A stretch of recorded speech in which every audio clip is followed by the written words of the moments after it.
Sampai jumpa kembali pada channel Arsip, tutorial arsitek sipil. Pada kesempatan ini kita akan sama-sama belajar bagaimana merencanakan sebuah pembangkit listrik tenaga air. Nah, sebelum kita masuk ke tahap perencanaan, di sini kita terlebih dahulu mengenal sedikit terkait dengan pembangkit listrik tenaga air tersebut. Pembangkit listrik tenaga air adalah pembangkit listrik dengan memanfaatkan beda tinggi dan jumlah debit per detik. Nah, aliran ini akan memutar porus atau turbin sehingga menghasilkan energi kinetik. Energi ini selanjutnya menggerakkan generator dan generator menghasilkan listrik. Nah, seperti itu kira-kira gambaran sederhananya. Nah, secara teknis, di sini juga ada penamaan dari pembangkit listrik tenaga air tersebut. Ada yang sering kita dengar dengan istilah PLTA, ada juga sering kita dengar dengan istilah PLTMH, dan ada juga kita dengar dengan istilah PLTM. Kalau PLTA sendiri adalah pembangkit listrik tenaga air dengan kapasitas output atau kapasitas daya yang dihasilkan di atas 5 mega. Sementara PLTM atau pembangkit listrik tenaga mikro hidro, output daya yang dihasilkan antara 100 kW sampai pada 5000 kW. Nah, sementara pembangkit listrik tenaga mini hidro itu output dayanya lebih kecil dari 100 kW. Itu juga sedikit gambaran penamaan dari pembangkit listrik. Nah, pada pembangkit listrik tenaga air ini secara garis besar memiliki 3 komponen utama, yaitu air sebagai sumber energi, saluran penghantar sebagai penghantar air yang menuju ke pipa pusat atau penstop, dan yang terakhir adalah powerhouse.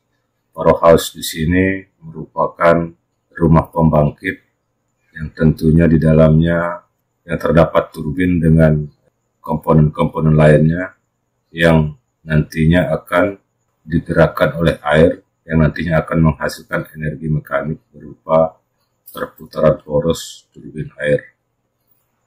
Ada beberapa hal yang perlu kita perhatikan dalam merencanakan sebuah pembangkit listrik tenaga air. Adalah yang pertama, debit air, di mana debit air ini sangat berpengaruh terhadap perencanaan, karena dengan mengetahui debit air tentu kita sudah bisa mengestimasi bahwa sungai tersebut layak kita tinjau untuk dijadikan sebuah potensi untuk pembangkit listrik tenaga air.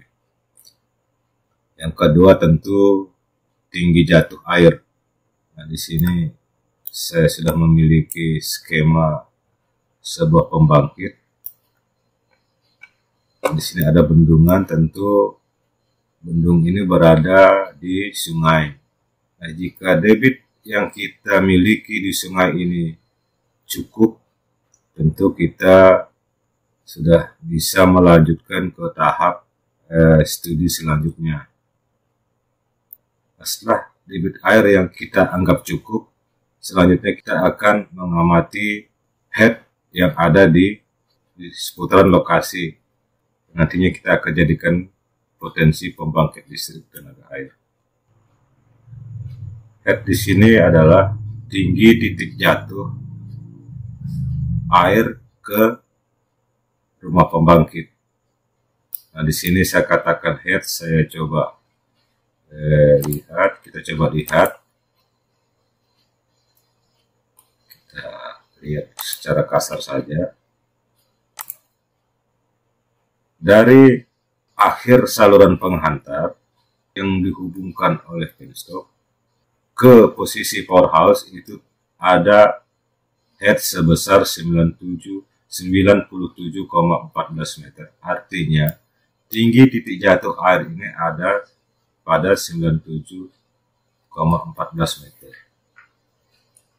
Nah, setelah kita mengetahui tinggi jatuh tersebut dan debit air yang mengalir pada saluran, kita sudah bisa memprediksi besaran listrik yang dihasilkan dari sungai yang kita jadikan potensi tersebut.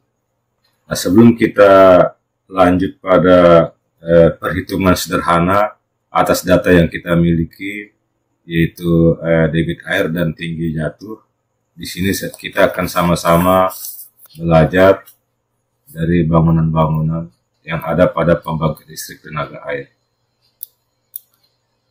Nah, yang pertama tentu di sini di sungai ada yang namanya bendungan. Di dalam bendungan ini ada yang namanya juga intake dan mercu.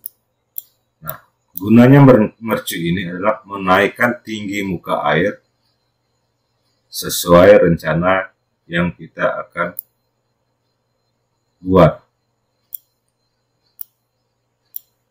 Intake ini tentu berfungsi untuk memasukkan air ke saluran penghantar. Nah, di dalam intake ini ada yang namanya pintu air. Pada saat kapan kita tidak membutuhkan air di saluran penghantar, tentu kita akan menutup air ini. Misalnya mungkin terjadi maintenance di sepanjang saluran penghantar. Nah, selanjutnya di belakang intake ada yang namanya bangunan pembilas atau kantong lumpur, dan ada yang namanya spill wheel. Nah, spill wheel ini berfungsi untuk membuang kelebihan air yang kita butuhkan di saluran penghantar.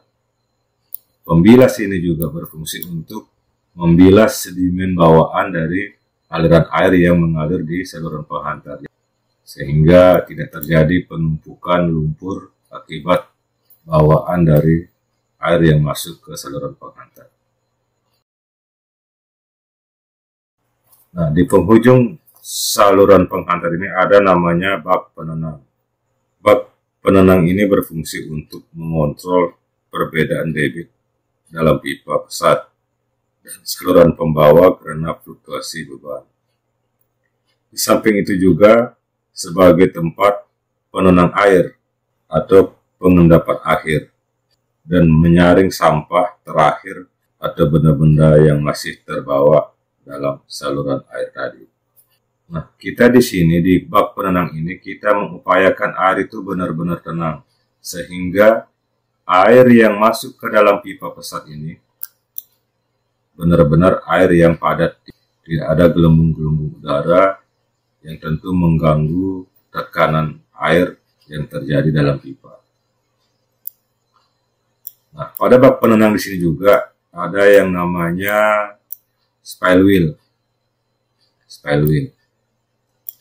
Spill wheel ini juga sama fungsinya dengan spill wheel yang ada di kantong lumpur tadi, yaitu membuang kelebihan air yang tidak kita gunakan atau kita tidak manfaatkan masuk ke dalam pipa pesat. Nah, di sini juga ada namanya pintu pembilas.